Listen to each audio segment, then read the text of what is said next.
sobrang nalulungkot. Pero at the same time, masaya din kasi it's been a year and 6 months kaming nandun. Kaya natutuwa ako.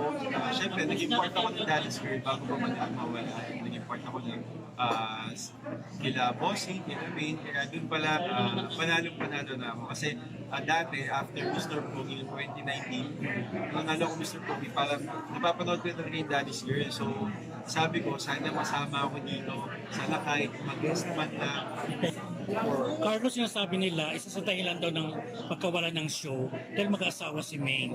Hindi ba dumating sa point na parang sinisisi nyo si Maine na sana hindi pa mag-asawa para hindi natapos ang show? No, of course, hindi namin sinisisi kasi the gift of marriage, syempre galing kay Lord yan. So kung magpapakasal sila, we're very happy para sa kanila. And hindi namin yun sinasama sa work or sinisisi. As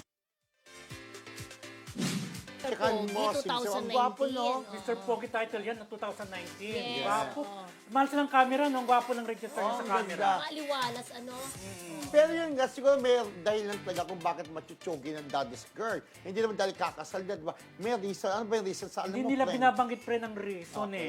Pero bago pa man pumutok na magtatapos Wala. yan, yun nga nagiging dahilan talaga yung pag-asawa Yung ni kasal. Maine. Oh. Na Iiwan Kasi sa possible. kanyang title Daddy's Girl Oo. So, Kasi wala nang Daddy's pagkatapos Girl. kinasal, mag-honeymoon, di ba? Mawawa yung taping. Hindi pwede mo minsan, tumatakbo yung program kahit wala yung bida, sasabihin, ay, nagbakasyon, kunwari, Pero hindi ganun, friend di eh. ba? Hindi. Kasi Oo. malaking kawalan talaga pag wala Si si Maine sa Maine. show eh. Correct.